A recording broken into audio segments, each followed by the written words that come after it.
시간 저희들에게 주시는 하나님의 말씀은 시편 100편 1절에서 5절까지의 말씀입니다. 봉독하겠습니다. 온 땅이여 여호와께 즐거운 찬송을 부를지어다. 기쁨으로 여호와를 섬기며 노래하면서 그의 앞에 나아갈지어다. 여호와가 우리 하나님이신 줄 너희는 알지어다. 그는 우리를 지으신 이유 우리는 그의 것이니 그의 백성이요 그의 기르시는 양이로다. 감사함으로 그의 문에 들어가며 찬송함으로 그의 궁정에 들어가서 그에게 감사하며 그의 이름을 송축할지어다. 여호와는 선하시니 그의 인자하심이 영원하고 그의 성실하심이 대대에 이르리로다. 아멘. 그동안 코로나 지내면서 정부가 방침을 정한 대로 찬양대를 안 했거든요. 그래서 예배를 드리면서도 뭔가 한쪽에 맥힌 것 같은 답답한 느낌이 있곤 했는데, 오늘 이기순 권사님 가정에서 찬양하는 것을 제가 들으면서 또 지금 우리 첼로 그리고 바이올린 곡을 이렇게 들으면서 여러분들도 느끼셨겠습니다마는 마음의 그 갈증 같은 게 해소되어지는 그런 시원함을 느낍니다. 참 감사하고요. 이제 내일부터 위드 코로나로 간다 그러니까 다음 주부터는 좀 더 자유롭게 모일 수 있는데, 찬양대가 다시 우리가 회복되기 위해서는 조금 시간이 걸리겠습니다만은, 그래서 제 마음속에 지금 이런 생각을 해봅니다. 찬양대 금방 이제 시작할 건데 그래도 시간이 걸리니까 그때까지는 오늘 이기순 권사님 가정에서 찬양하신 것처럼 누가 좀 찬양을 하셨으면 좋겠어요. 가정이 나와서 하시면 더 좋고요. 아니면 그게 힘들면 이렇게 친구들끼리 모여서 만들어서 나오셔도 좋고, 이게 오래 가진 않을 겁니다. 금방 우리 할렐루야 찬양대 부활할 거니까 당분간 남은 몇 주 동안만이라도 이렇게 해주시면 참 좋겠는데, 마음에 감동이 있으신 분들은 우리 장 목사님한테 얘기하셔서 순서를 좀 잡아주시면 대단히 고맙겠습니다. 이기순 권사님 가정 그리고 우리 연주해 주신 세 분 대단히 고맙습니다. 기도하겠습니다. 하나님, 추수감사절을 맞아서 오늘도 하나님 앞에 영광된 예배를 올려드리며 이제 우리가 하나님 앞에 아름다운 찬양으로 함께 은혜도 받고 영광도 돌립니다. 오늘 아름다운 찬양으로 수고한 귀한 분들에게 하나님이 함께 하시고, 특별히 이기순 권사님 가정을 오늘까지 복되게 하셨사오니 앞으로도 복된 삶을 살 수 있도록 인도해 주시기를 원합니다. 부족한 종이 오늘도 말씀을 가지고 여기에 섭니다. 짧은 말씀 전할 것인데 하나님 그 말씀 가운데 주님의 뜻을 깨닫게 하시고 우리의 마음에 새로운 결단도 있게 해주시기를 원합니다. 예수님 이름으로 기도합니다. 아멘. 오늘은 추수감사절입니다. 감사라고 하는 것은 언제 들어봐도 언제 해도 아름다운 건데, 그런데 이 감사는 마음만 먹으면 되는 겁니다. 감사는 특정한 일에 또는 특정한 기간에 또는 특정한 사람만 하는 건 아닙니다. 성경적인 감사는 항상 범사에 누구나 감사해야 되는 게 이게 성경적인 감사입니다. 하나님은 오늘도 우리에게 추수감사절기를 주셨고 이 절기를 통해서 감사를 요구하십니다. 오늘 우리가 읽은 본문 시편 100편, 이 시편 100편의 별명이 있습니다. 감사의 시라고 그렇게 별명이 붙어 있습니다. 그리고 이 시는 성전에 올라갈 때 성도들이 부르던 성전에 올라가는 노래였습니다. 감사하면서 하나님의 궁중에 들어가고 감사하면서 성전에 올라가는 그런 내용입니다. 그런데 오늘 우리가 읽은 성경을 자세히 보면 하나님 앞에 감사할 수 있는 조건이 적어도 4가지 정도는 나와 있는데 3절이 핵심입니다. 여호와가 우리 하나님이신 줄 너희는 알지어다.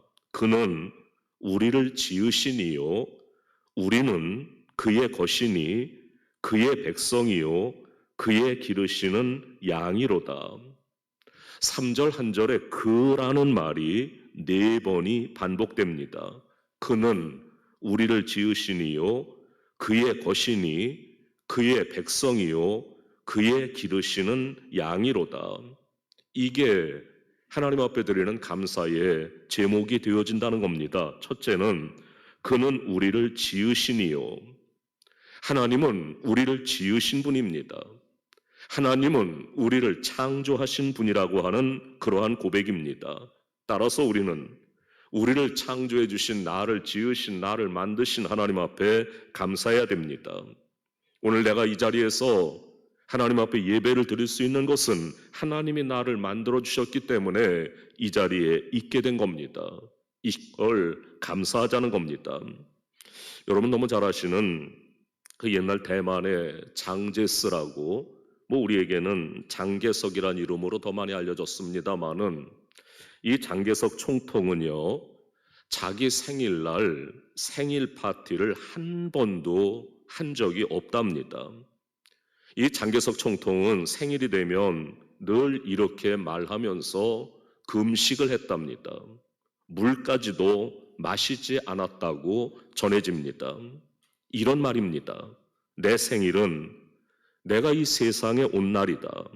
즐거운 날이 아니라 어머니가 날 낳으실 때 최고로 고생한 날이다. 내가 내 어머니를 최고로 고생시킨 날인데 어떻게 내가 잘 먹고 잘 지낼 수 있겠는가? 여러분, 진짜로 이분은 보통 사람 아닙니다. 그런데 여러분, 사실 우리는 어머니의 태에서 나왔다고 하지만 사실은 하나님이 만들어주신 겁니다. 어머니의 태는 10달 동안 빌린 것에 불과합니다. 하나님이 생명을 창조하신 겁니다. 시편 100편 기자는 이렇게 말합니다. 감사함으로 그 문에 들어가며 찬송함으로 그 궁정에 들어가서 그에게 감사하며 그 이름을 송축할지어다. 이렇게 감사하면서 감사한 이유를 분명히 하고 있습니다. 나를 지으신 분, 나를 만드신 분이 하나님이기에 우리는 감사해야 됩니다. 두 번째로 그의 것이니라고 하는 말입니다. 우리는 하나님의 것이니 하나님께 감사하자는 겁니다. 그는 우리를 지으시니요, 우리는 그의 것이니. 우리는 하나님의 것입니다. 나의 영과 내 육은 다 내 것이 아닙니다. 이 모든 거 하나님 것입니다. 여러분, 내 것이라고 한다면 내 마음대로 할 수 있어야 내 겁니다. 내가 마음대로 할 수 있는 게 내 것이거든요. 그런데 내 영과 내 육신은 내 마음대로 할 수 있는 게 아닙니다. 바울은 고린도 교회 교인들에게 말하기를 우리 몸은 값을 주고 산 거라고 이렇게 말합니다. 너희는 너희의 것이 아니라 값으로 산 것이 되었다. 너희는 너희의 것이 아니라는 겁니다. 우리의 절대 주권자는 하나님이십니다. 우리의 모든 사람은 하나님이 절대 주권자라고 하는 사실을 기억하고 내가 하나님께 속해 있다고 하는 사실을 잊어버리면 안 됩니다. 성경에 보면 우리가 잘 이해가 되지 않는 부분들이 참 많이 나오는데 그 중에 하나가 모세 이야기입니다. 모세는 120살이 됐는데 눈이 흐려지질 않았답니다. 120살이 됐는데 눈이 밝았다는 거지요. 그런데 바울 사도는 젊은 나이에 눈이 흐려서 성경을 제대로 쓸 수가 없었답니다. 왜 그랬을까요? 왜 모세는 120살이 되도록 눈이 밝았고 바울 사도는 그렇게 일을 열심히 하는 사람인데 눈이 젊은 나이에 흐려져서 글을 쓸 수 없을 정도까지 됐을까요? 우리는 잘 모르는 일입니다. 이걸 따질 수가 없습니다. 이건 하나님의 절대 주권입니다.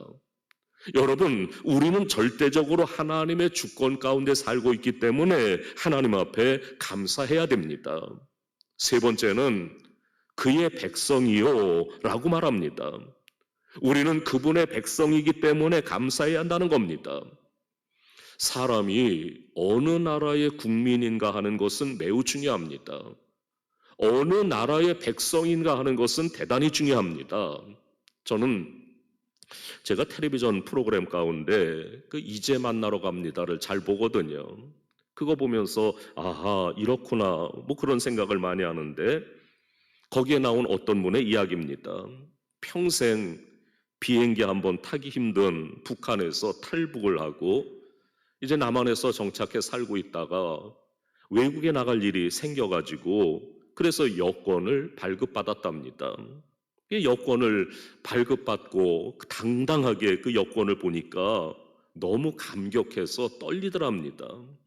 내가 이 여권을 가지고 세계 어느 나라나 갈 수 있다 라고 하는 걸 생각하니까 너무 감동스럽고 감격스럽고 기쁘더랍니다. 그런데 가장 감동적인 것은 여권 첫 페이지에 쓰여 있는 말이었답니다. 여러분, 저도 제가 가지고 있는 여권 첫 페이지를 봤거든요. 거기에 이렇게 써 있습니다. 대한민국 국민인 이 여권 소지인이 아무 지장 없이 통행할 수 있도록 하여 주시고 필요한 모든 편의 및 보호를 베풀어 주실 것을 관계자 여러분께 요청합니다. 대한민국 외교통상부 장관. 저도 제 여권을 보면서 자부심이 느껴지는데 북한에서 온 그분이야말로 더 말할 나이가 있겠습니까?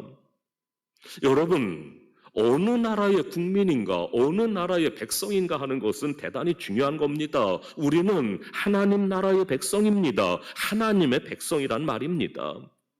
이것을 감사해야 됩니다. 내가 하나님의 백성 됐다고 하는 의미가 뭘까요? 내가 하나님 나라의 백성이 됐다고 하는 의미는 마귀가 손대지 못하게 하나님께서 다스려 주신다고 하는 의미입니다. 우리 모두는 하나님의 백성이 됐기 때문에 감사해야 되는 겁니다. 네 번째로 그의 기르시는 양이로다 라고 말씀합니다. 우리는 그분이 기르시는 양이기 때문에 하나님 앞에 감사합니다. 우리는 하나님이 기르시는 양이기 때문에 우리를 길러주시는 하나님께 감사드려야 합니다. 여호와가 우리 하나님이신 줄 너희는 알지어다. 그는 우리를 지으신 이요 우리는 그의 것이니 그의 백성이요 그의 기르시는 양이로다. 여러분, 그 흔한 개도 누가 기르느냐에 따라서 행복감이 다른 겁니다. 요즘 인기 있는 사업 가운데 애견에 관한 게 꽤 많습니다. 뭐 애견 미용실, 애견 카페, 애견 레스토랑, 애견 호텔, 애견 수영장, 뭐 이거 제가 일일이 열거하지 못할 정도로 굉장히 많거든요. 개가 웬만한 집 자식보다 훨씬 더 낫습니다. 옛말에 개팔자가 상팔자라 그랬는데 요즘 개들이 그런 것 같아요. 그런데 개들이 다 상팔자 아닙니다. 누가 기르느냐에 따라서 격이 달라지는 겁니다. 어떤 사람의 소유가 되느냐, 누구의 백성이냐에 따라서 소유가 달라짐에 따라서 격이 달라지는 거거든요. 여러분, 우리도 누가 기르느냐에 따라서 얼마나 신분이 달라지는지요. 우리는 그의 기르시는 양이라고 말씀합니다. 하나님께서 길러주신다고 하는 말씀은 완전하게 복되게 보호하시고 길러주신다는 의미입니다. 그러므로 하나님 앞에 감사해야 됩니다. 저는 개인적으로 성경에 나와 있는 말씀을 뭐 다 좋아하긴 합니다만 그 중에 제일 좋아하는 말씀을 꼽으라면 시편 23편인데 거기 보면 다윗이 뭐라고 얘기합니까? 하나님은 나의 목자라고 얘기합니다. 하나님은 나의 목자시니, 그 말은 나는 그분의 양이라고 하는 말이지요. 그 당시 다윗이라고 하는 사람이 얼마나 강력한 왕이었는지 아시지요? 풍성한 경제력을 갖고 있었고 막강한 군사력을 갖고 있었던 이스라엘의 왕이었습니다. 그러한 부강한 왕이, 그러한 강력한 왕이 나를 양이라고 얘기합니다. 하나님의 은혜를 제대로 받은 사람은 언제나 겸손합니다. 다윗은 하나님의 은혜를 입었기에, 하나님의 은혜를 알았기에 언제나 겸손합니다. 양을 보세요. 양이라고 하는 건 참 보잘것없는 약한 존재입니다.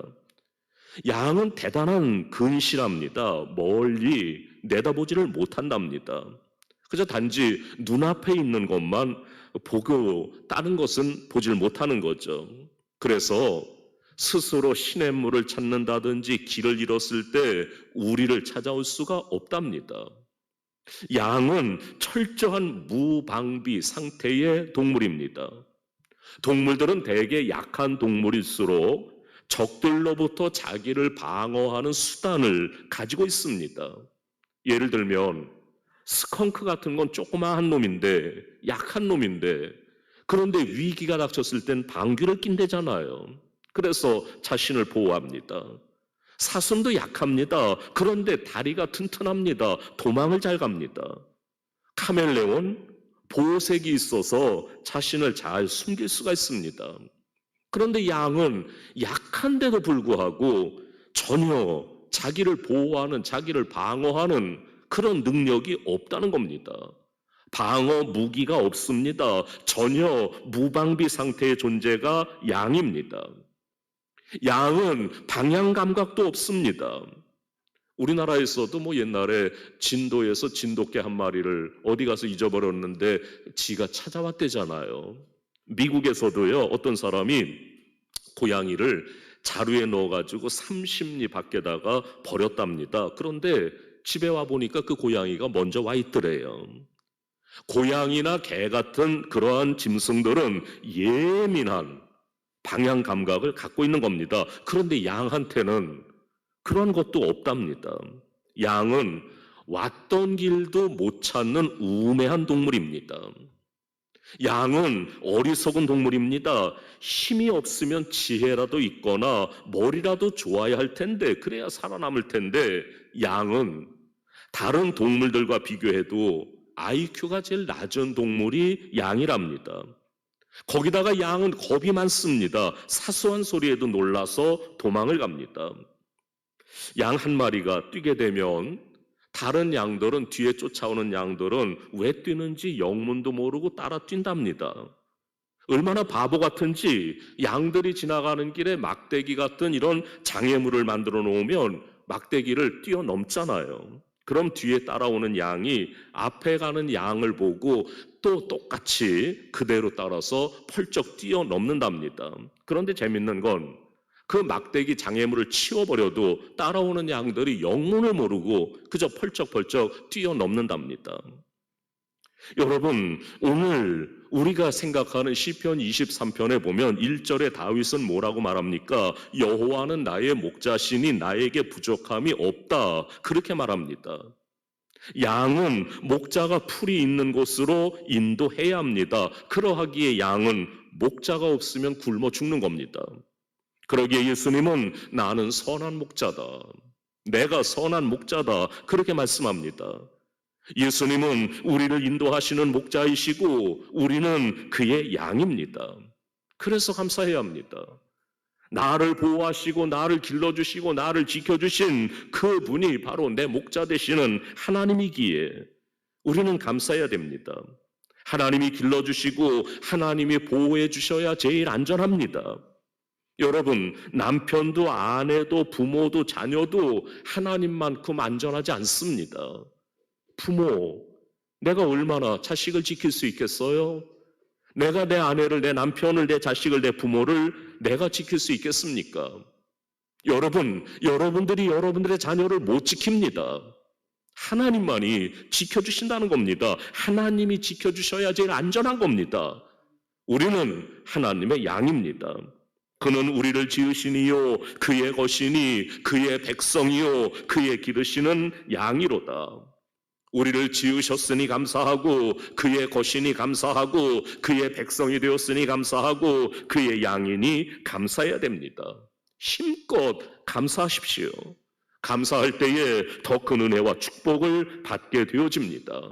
감사로 승리할 수 있는 여러분들이 다 되시기를 주님의 이름으로 축원합니다. 기도합니다. 하나님 아버지, 오늘도 하나님 앞에 귀한 예배를 드리며 영광을 돌립니다. 그는 우리를 지으시니요 그의 것이니 그의 백성이요 그의 기르시는 양이로다라고 말씀했습니다. 하나님, 내가 주님의 양 된 것을 감사하고 하나님의 백성이 된 걸 감사하고 하나님의 것이니 감사하고 하나님이 나를 지으셨으니 감사해서 하나님께 영광 돌릴 수 있도록 도우시기를 원합니다. 예수님 이름으로 기도하옵나이다. 아멘.